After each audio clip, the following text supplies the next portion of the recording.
content creation, as well as investments in advisory to some of the Web3 games being built out in the space. Yeah, I'm Jim Brenner. I'm a partner at Perkins Coie. We're one of the most preeminent blockchain law firms in the country. We also represent a lot of digital media companies, so we really see the intersection of digital media and blockchain. For example, we represent Epic Games and everything that they're doing there, as well as everything that's coming up through the pipeline. So we just get to see a lot of what's going on, and it's really exciting to share what we can today. Hi, my name is Dan Nisanoff. I'm a 5-time serial technology startup entrepreneur. I built companies in Web 1, Web 2, and 2 in Web 3 with a variety of successful exits. I'm currently the founder and CEO of the game of Silks, which we have a booth here, which I encourage you to visit. We are bringing real live thoroughbred horse racing to the metaverse, tokenizing every horse that's born in the real world into an NFT.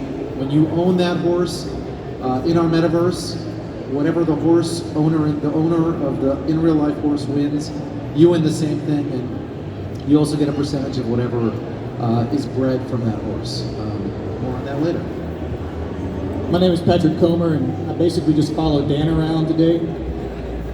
Now, in all seriousness, it's an amazing project over there at Silks, but recently started Gripner about a year ago, based on the concept of Loot for Adventures, but what if we actually did Dungeons and Dragons? So we're actually putting that game on the blockchain, which will be releasing this fall. I'm also from New Orleans, and so just want to represent the New Orleans projects. We have a conference coming up on October 4, Web3 in the Big Easy, and we also have what we call the New Society, which is how we're basically as a DAO for New Orleans and making sure we're onboarding the entire cultural heritage of New Orleans into the Metaverse. So some of the things I'm working on, but let's go. I want to hear what Bobby does too. Come on, introduce yourself. Yeah, Bobby, let us know who you are. What do you do? I'm Bobby Kunze, and I'm the founder of Non-Fungible Events. We provide planning, marketing, production support for different expos, conferences, and conventions from the Web3 space across the globe. And we're also building a party-to-earn platform to gamify and tokenize events so that we can all be earning crypto and NFTs just for interacting with each other and with activities at events like this. I'm also here this weekend representing blockchain space. They connect games, guilds, investors, and game titles with the guild token and by building tools to help empower gaming guilds. So check out blockchainspace.asia. They're doing incredible things. They've got a network of over 25,000 gaming guilds across the globe. And they're really bringing together the blockchain gaming community in that way. So that's what I'm up to. Really lucky to be up here sharing the stage with these guys. The first thing I want to get into is just what our theses are for the future of blockchain gaming, like how we see the future progressing for us. I mean, when I think about just gaming in general, I think about the 200 million people in the US who play games every day. I think about the 3 billion people across the globe playing games every day, and I think about how blockchain technology is really going to impact the way that they interact with their time, the way they're spending their time. So I'm gonna point this one towards Rich. I know I've read a blog from him before that really digs deep into this, so I'm gonna let him kick it off, and then we'll get some remarks from everybody else. Yeah, I won't ramble too long, but at the high level, the thesis that we have at Ready Player Down that I had when starting it was the benefit that blockchain and NFTs bring to gaming is the freedom to transact and asset ownership, right? So when we think about traditional gaming and even other games where you've been able to transact your items freely, like we can talk about Diablo 3, World of Warcraft, CS:GO, things like that. This is something that's not very new, but the technology that's going to accelerate the inclusion of these features to games is what's making the change in gaming. So when we talk about revolutionary times in gaming, mobile gaming, PC gaming, starting from arcade gaming, none of them were new features to gaming, but there was a technology revolution that occurred that accelerated the movement and brought it to the broader market. That's kind of how we're viewing NFTs and blockchain gaming at a very core level. And then beyond that, there's other benefits, right? People talk about interoperability and Metaverse and things like that. But when I talk about NFTs in gaming or Web3 gaming is usually how I address it, I'm generally talking about the very core level of giving giving players ownership of their NFTs and their assets in game as NFTs, so that they're able to transact with them and move them around, etc. We've seen cases from Web2 developers, pulling assets away from players that they've grinded for, that they've earned in different ways, even wiping accounts, etc. That's not something that we feel comfortable as, because we're all gamers.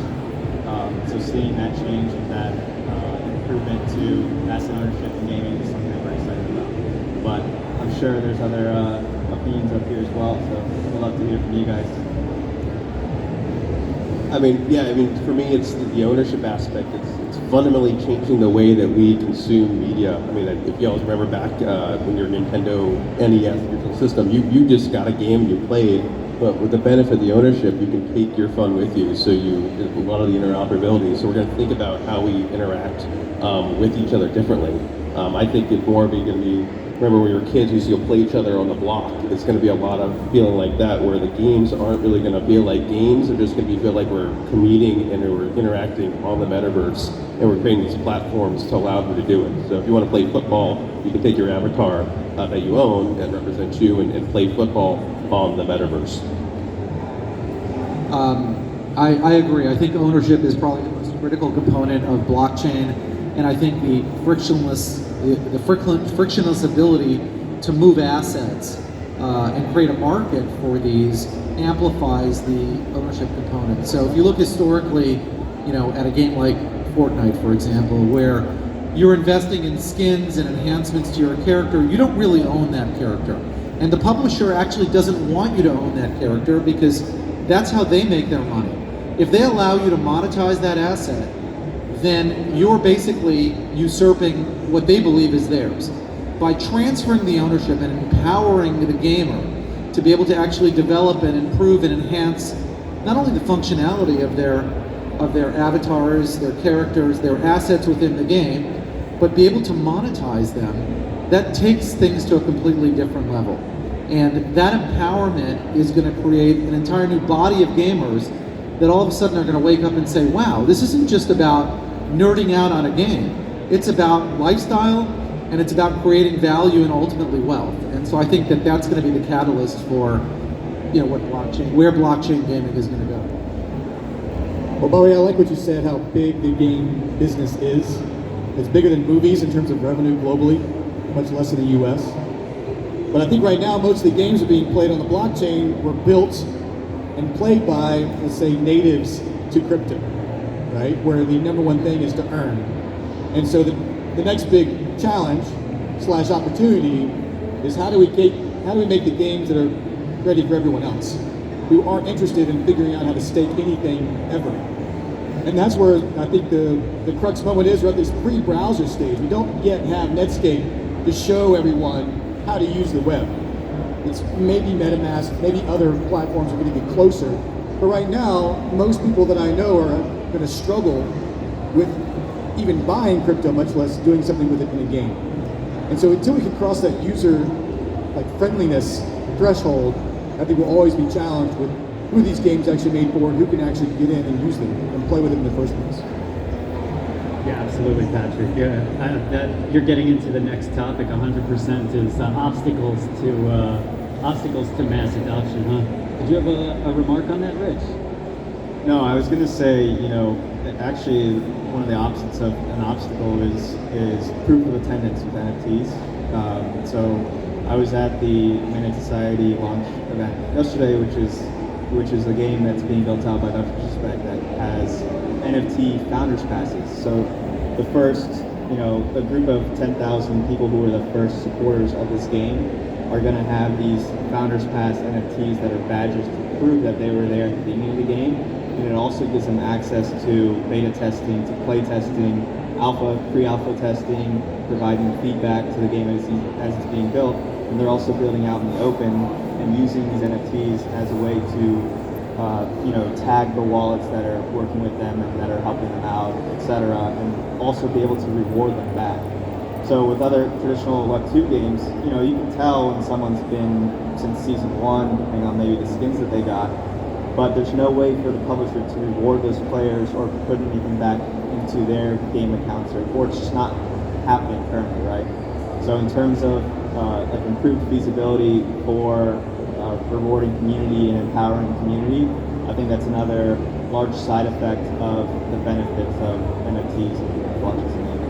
I mean, I think one of the biggest obstacles is just making the messaging the right way. One of the things that we always hear about is when you hear NFTs, you hear blockchain, and people automatically think of ICO and crypto and the last 5 years of all the sort of the rug pulling and all the craziness you heard, and people just want to stay away from that completely because they just don't want to. They want to invest and lose their money, and especially don't want to pay. No offense to Axies, like $200 for an NFT character. That's just a real big barrier to entry. Yeah, I'm not a fan of the model there. Yeah, and so it's to me, one of the biggest barriers to entry is how to actually create a community that's messaging and warm. I think a lot of it is sort of the responsibility of the initial people involved to sort of to separate the proverbial wheat from the chaff and say, no, this is really how it's supposed to be done, and this is the way we're going to open it up for everybody to be involved and make it accessible. To your point, Patrick, it's got to be easy to get on board. It's also got to be affordable for everybody. So you can get people from your for people who like me, it's not too much of a burden. But people who are from lower class communities, and say, oh, that's easy. I can do that. I can afford that. It doesn't feel like a big upfront commitment. I know we always talk about the money to be made. We also think about how we're going to build a community in a way that's going to be effective and not leave people behind. So gaming is the first on-ramp for most bleeding-edge technologies. When you look at the internet and Web 1, gaming was a big part of it. Web 2 gaming was a big part of it. And Web 3 gaming is going to be one of the big consumer on-ramps. The problem right now is there's friction from a technical perspective. It's a pleasure. You've got to open up a Coinbase account. You've got to fund it with ETH. You've got to transfer. You've got to create a MetaMask wallet, transfer the money into MetaMask, connect your wallet, and hopefully buy your assets without getting ripped off. So the technical aspect is a big friction point right now. We deal with it at Silks by offering credit card onboarding, and we've been able to build a community with 50% of our community that's never purchased an NFT before. We're the first NFT that they bought because they were able to on-ramp through a credit card, and that's something that I think we're going to see calm the friction down. The second point of friction is the capital required. And so a lot of these games, because the assets are growing in value very quickly, become prohibitive for the average person to be able to engage in. When you have an entry point of $1,000 or more, it's not for everybody.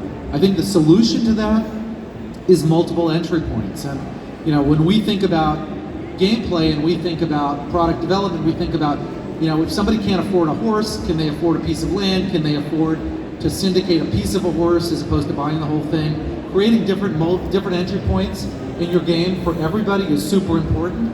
Another point to amplify on that is if you create wealth and reward your early community, they will have the capital to reinvest in the platform and to grow the platform. So those are the challenges that I see. I see solutions for all of them, and I think over the course of the next year, we're going to see a massive on-ramp into the gaming category.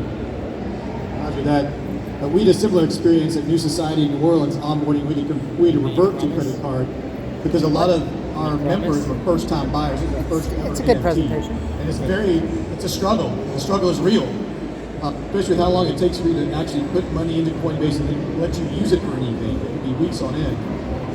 I think the other big thing that I see out there is just perception in the market of gamers and how they view crypto in the first place. I mean, you probably saw Minecraft, a little rejection of the NFT space for the moment. And if you look at, say, some of the social coming off of Minecraft, there are a number of people saying, Minecraft, they screwed this up.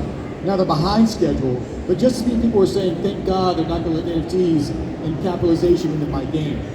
And so there's this perception problem that I think is a hurdle that we can get through to prove ourselves to gamers and to users everywhere that these are going to be a net benefit to them versus a net negative.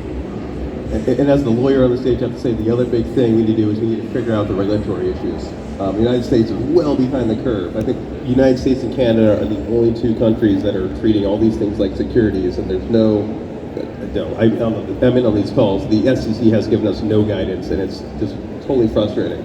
So until we have like proven legislation, I don't think they're going to solve it.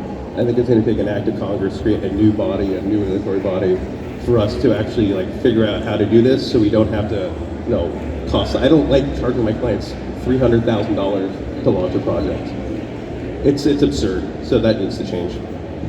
Yeah, and I think the initial question was also around marketing, right? So to your point, talking about NFTs and the perception of it, really, most of these gamers shouldn't and probably won't care eventually that there's NFTs in the game or what blockchain it's on, just as they don't care what cloud the game is running on, right? So what we need to focus on when we're marketing our games, in my opinion, should be what the game's about. Is it fun? What's the lore? Traditional gaming marketing track, like what we usually do, right? I think the focus on NFTs and tokens in game sends the wrong message and gives people the wrong idea of what they're getting out of the game. I think if we're building good games and focusing on that and having those credit card on-ramps and using custody wallets, because most gamers know how Steam Wallet works, right? So custody wallets like Stardust is building for these gamers for on-ramps to hold the assets and then allow those gamers to push into the blockchain if they'd like to, or manage a wallet for them, etc. That's, I think, is the way that we're going to start seeing a lot of these games come to fruition, and how we're going to start onboarding some of the Web 2 gamers that aren't Web 3 native investors looking for returns off their NFTs, and then also structuring those NFTs as a way to incentivize and reward or use as a proof of attendance that I was mentioning instead of as a capital raising function for these games.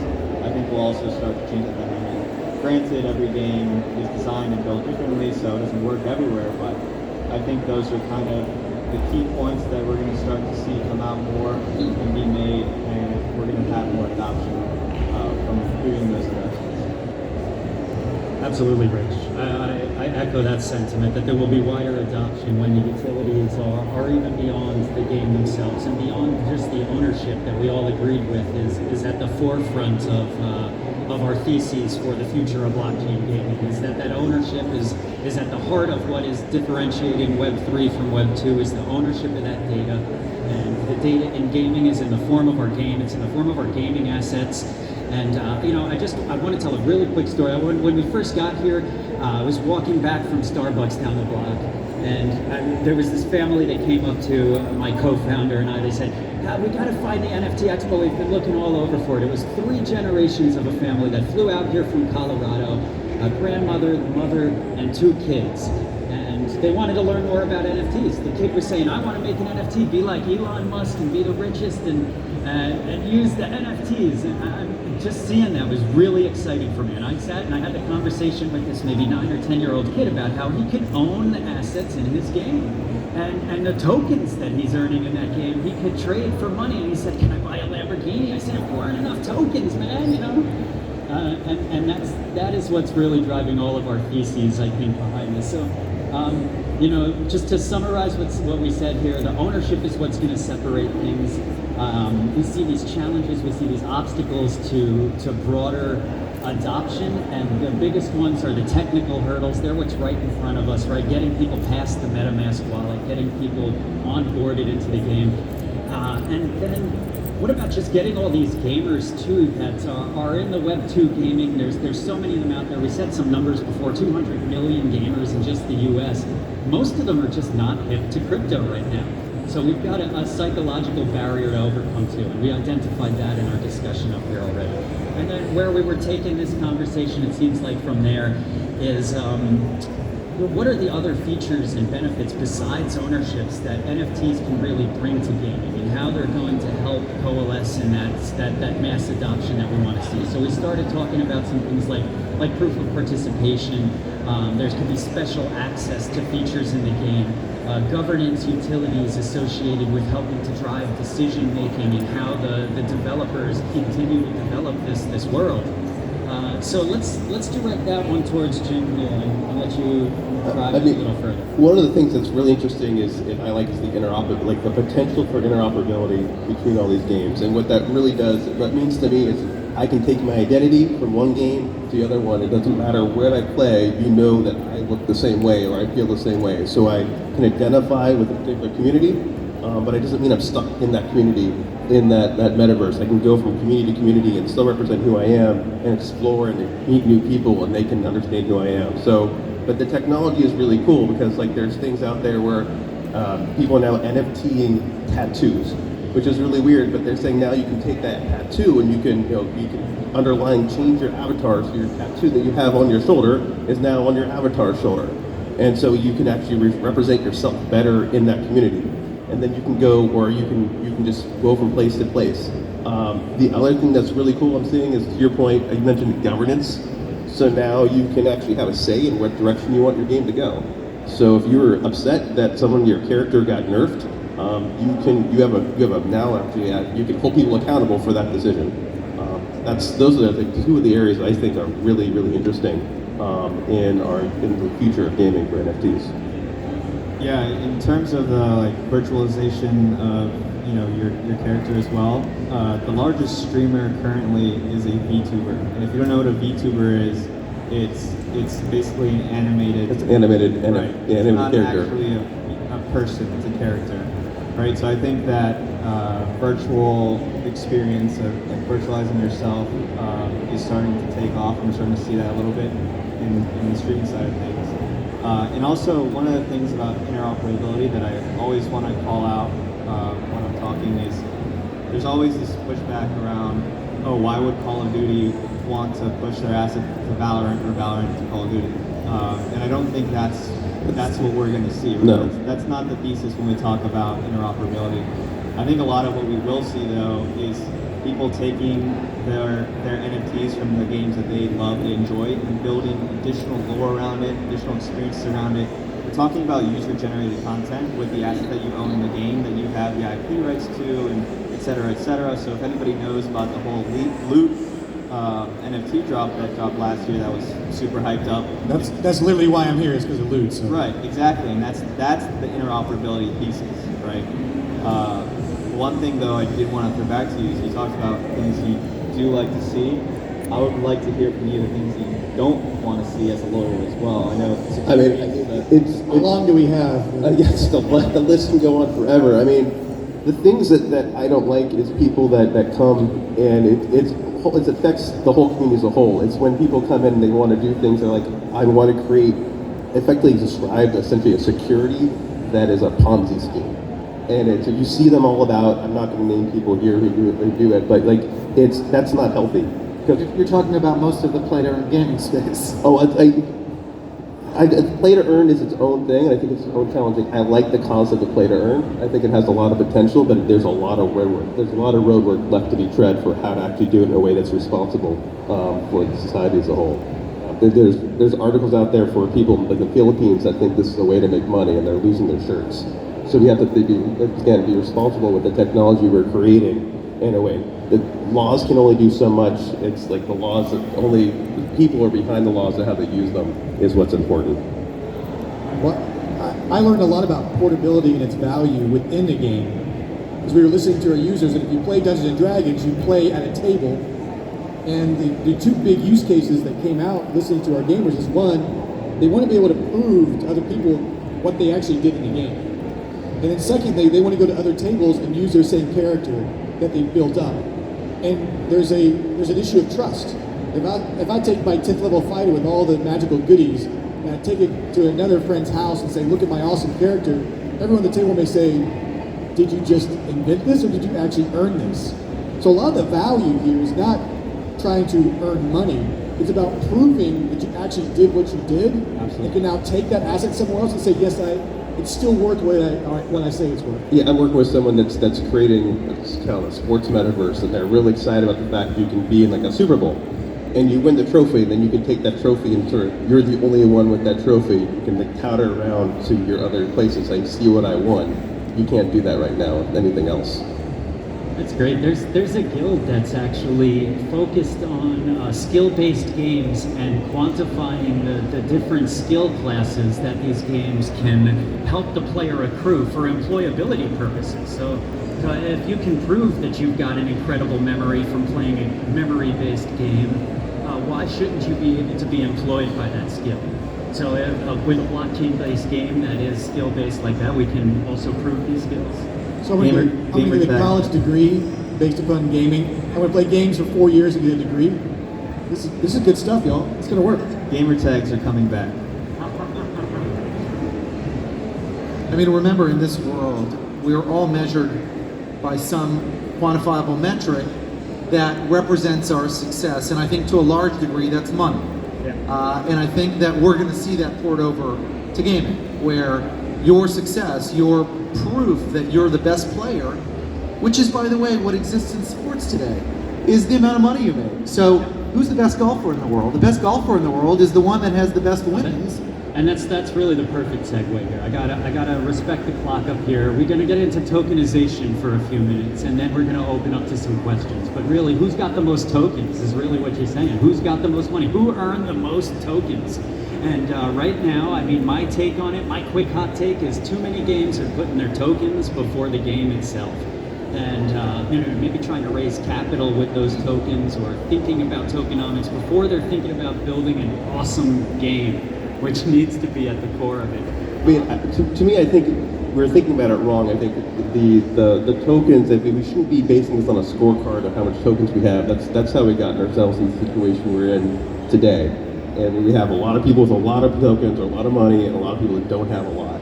And so if we keep going down this model of like scorecards based on your tokens, and that's how much you win, we're going to end up in the same place we are today on the Metaverse. And I think we're at the point where we have a decision to make. Is that the direction we want to go, or do we want to do something different? I'm in the same boat. I'm not for rewarding whales for being whales.